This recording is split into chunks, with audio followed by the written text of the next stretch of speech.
Welcome to episode 14 of Views from a Business Leader. In this episode, we talk to Paul Macbeth, who is the Managing Director of Macbeth.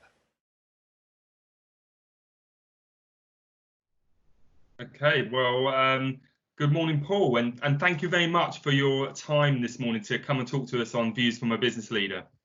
Very welcome. Morning, Joe. Good to see you. You well? Yeah, very well, thank you. Very well. For the viewers, if you don't mind just sort of saying who you are and what you do at Macbeth's.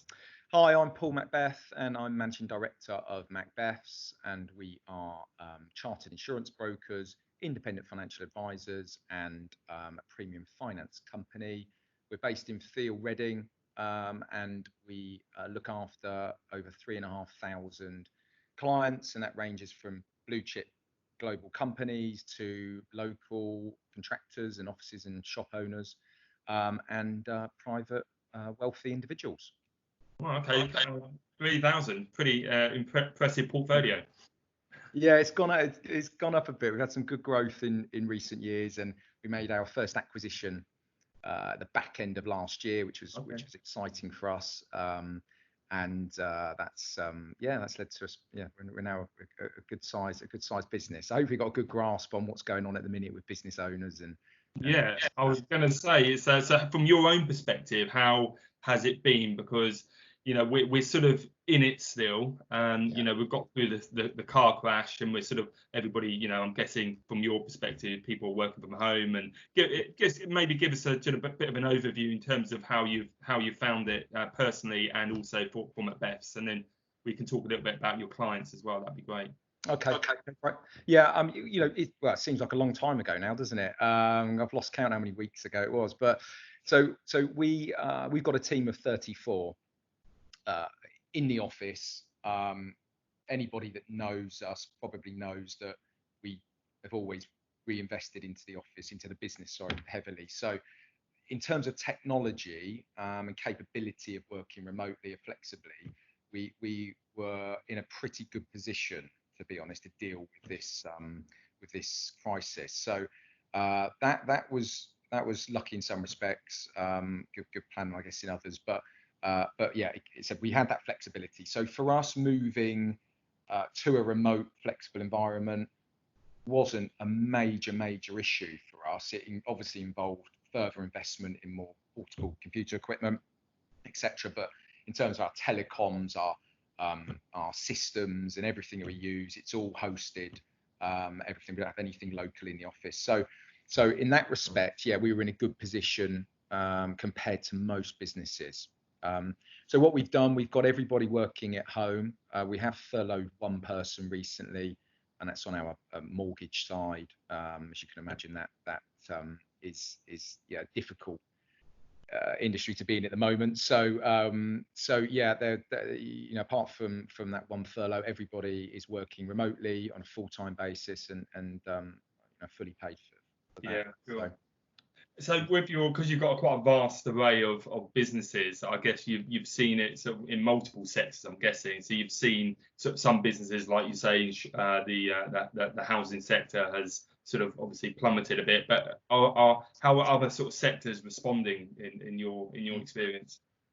I think, to be honest, it's probably again a good indication of how resilient businesses are. We've got a lot of businesses in the tech world, and they're carrying on at the moment. Again, they've got the capability to work remotely and flexibly. Some of them have always done that anyway. So I think for those sorts of companies, they're carrying on pretty much business as usual. We're all going to feel this. I think whatever industry you work in, however big or small we are, everybody's going to feel this. But some of us are going to be luckier to be in certain industries when compared to lots of others, and obviously feel for those people because they must be suffering at the moment. So in terms of the sort of the software type businesses, the techie businesses, it's very much sort of business as usual. We've seen we've got clients in the hospitality sector, whether in the travel world, hospitality world, the event organisation world, and quite clearly again, the tap's been turned off. So we're trying to work with those clients to be as flexible as we can, particularly in regard to the payment of premiums and things like that, where they financed it through our premium finance company. We're able to give payment holidays and payment breaks because we feel that that's appropriate to do that. And as I said, we're doing what we can. In terms of, on the private side of our business, again, we are, the world is continuing, albeit in different fashion. So we are still, winning some new business, and there are still some transactions going through for house purchases and sales. So there's a bit of movement there.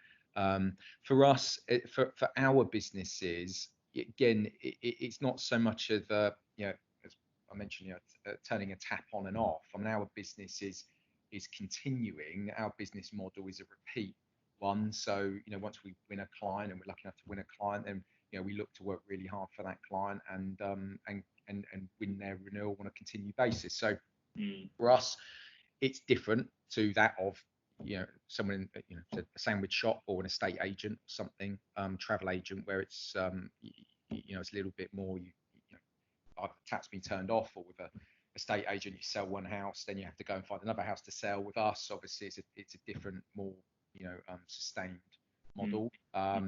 So we're lucky in that respect. That's enabled us to keep our team on, and keep them working flexibly around their childcare commitments.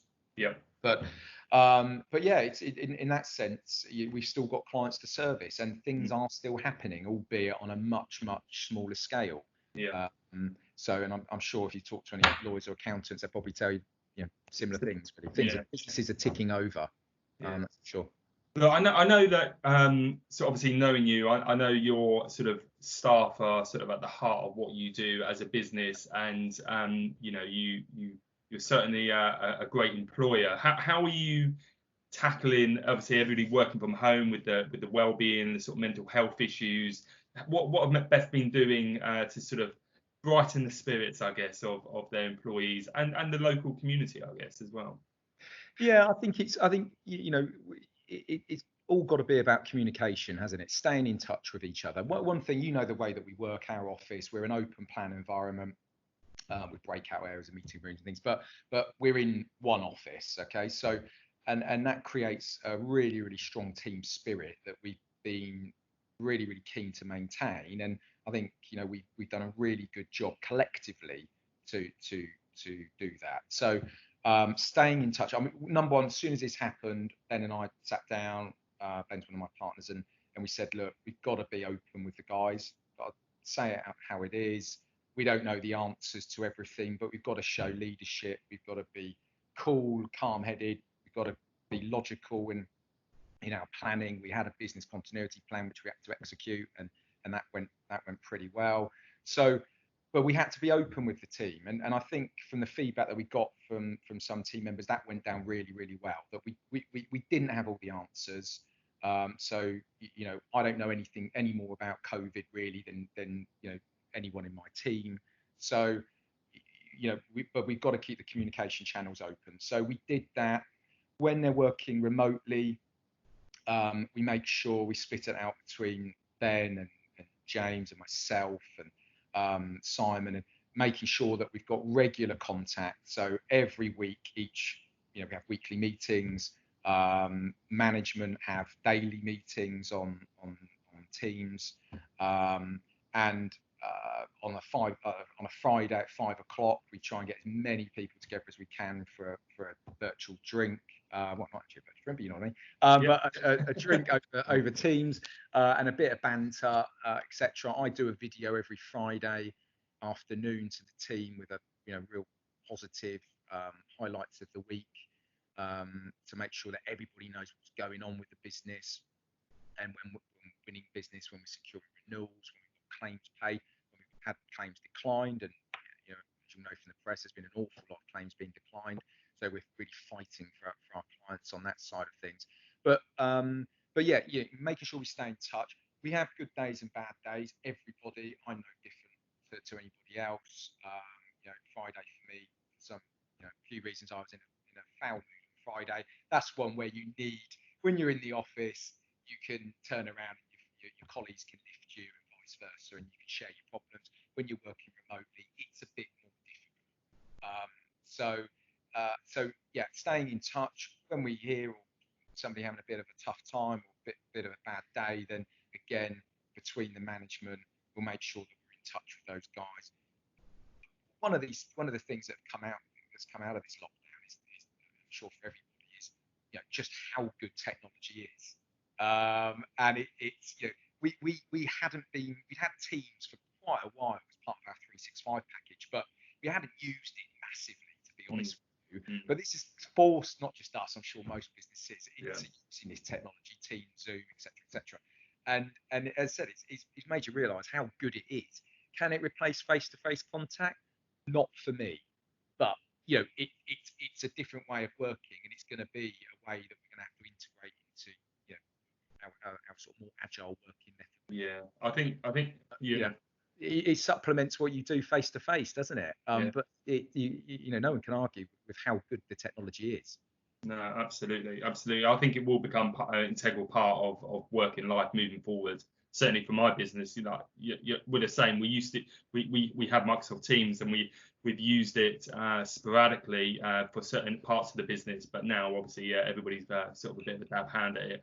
I guess moving on to sort of planning for the future, how are you sort of tackling that at the moment? Because I know you're in the office at the moment, and I think you mentioned before that the video call started, is that you're looking to get sort of people coming back into the office and planning for that.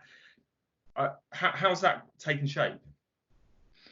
Okay, so for us, I think first thing we have to make clear is that every business is different. Everyone's going to deal with this differently, and I think when you're in such uncertain times, actually finding your own way is really important. That you don't just follow somebody else's way. You've got to work out what's right for you and your business, and every business is different.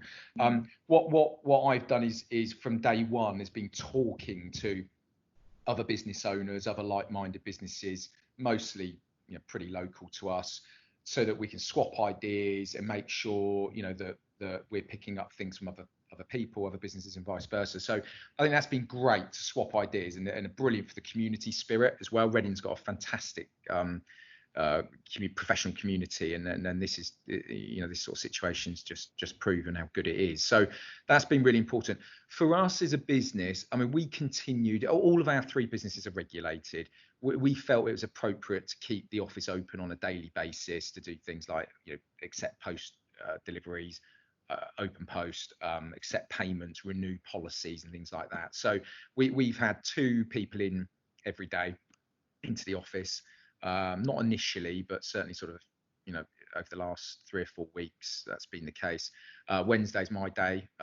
In certain people, we due to circumstances, we're not having back in the office yet, maybe age, health issues, other people in their household, that sort of thing. So people looking, with young children, childcare issues, really difficult at the moment, obviously. So there's a group of us that come in, two people a day, and there's plenty of room to achieve the social distancing.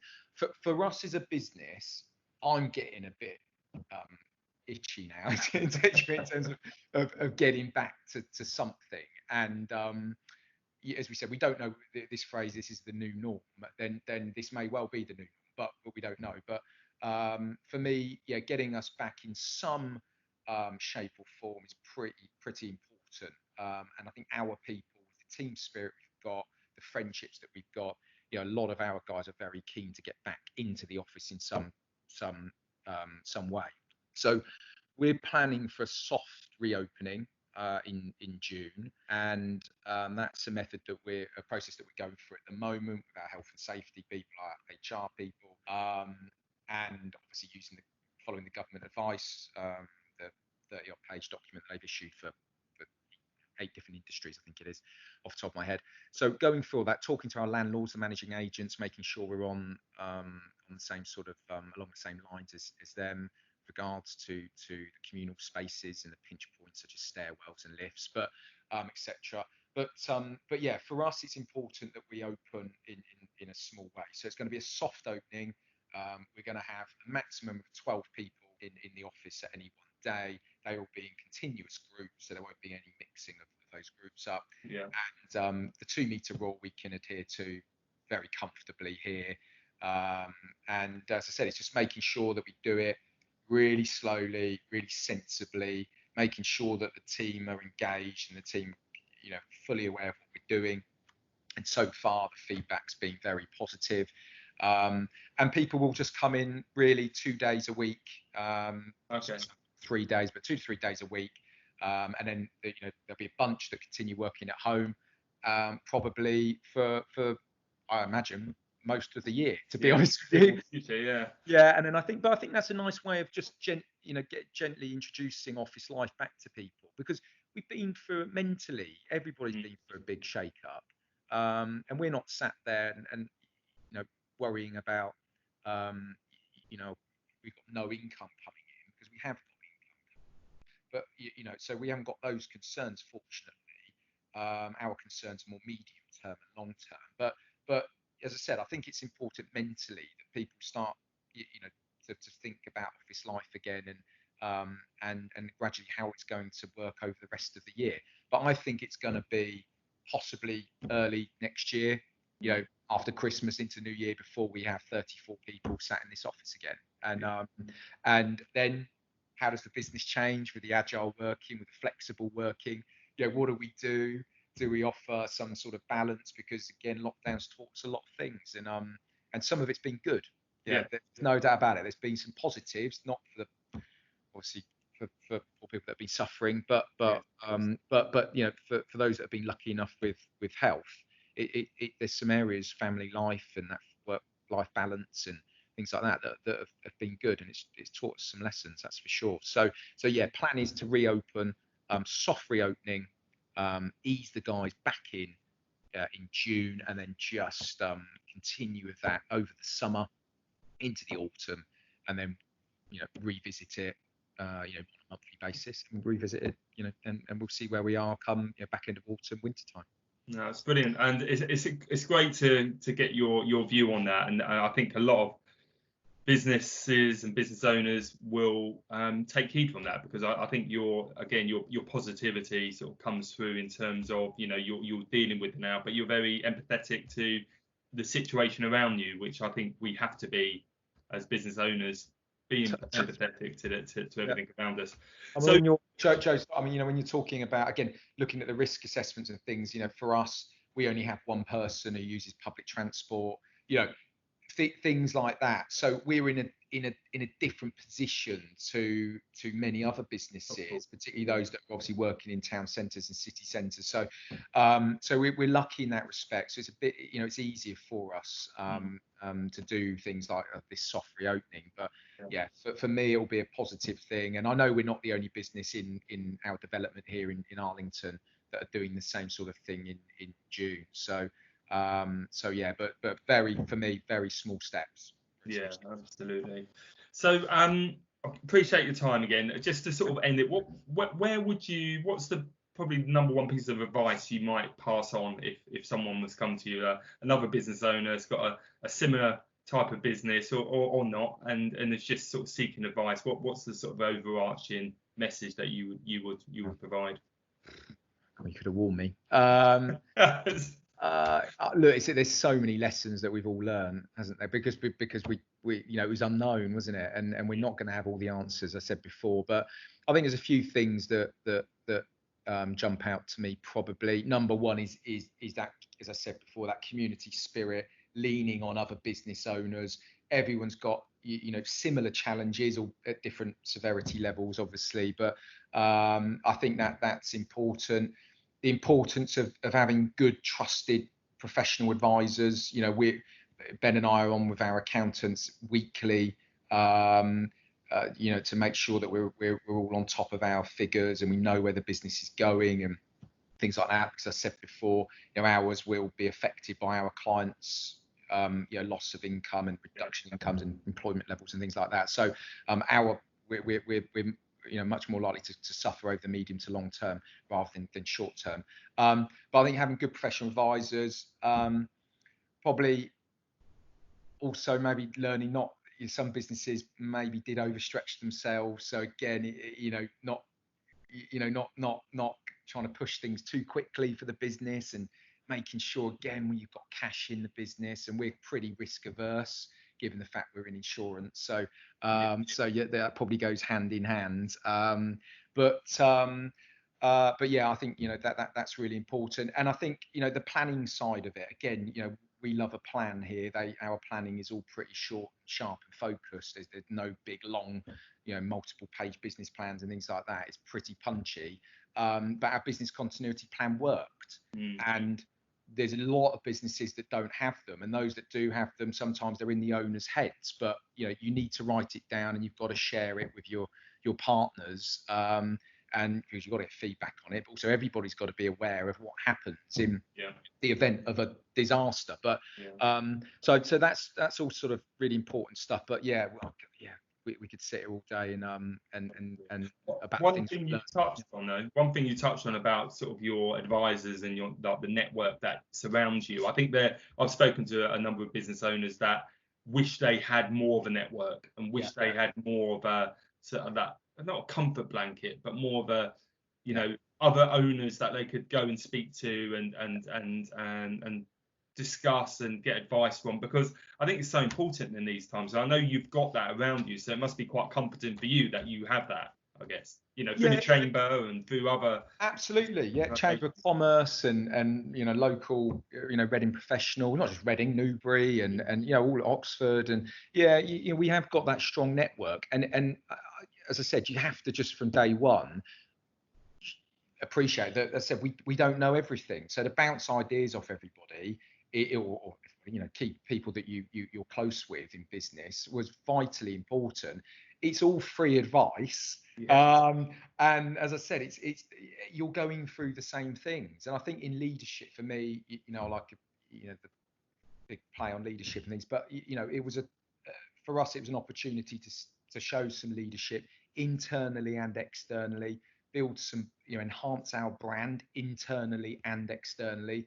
And as I said, I think we've done a pretty good job at doing that, but showing some vulnerability as a leader, I think is really important, because that's how you win engagement. So be able to say to a managing partner of a law firm or whoever it might be, what are you guys doing? This is our plan. What's your plan? And swapping ideas and just accepting that we don't know it all, as I said. And we're learning literally daily, multiple times a day probably. So that's been massively important. And I think again, this comes back to the future, doesn't it? The technology.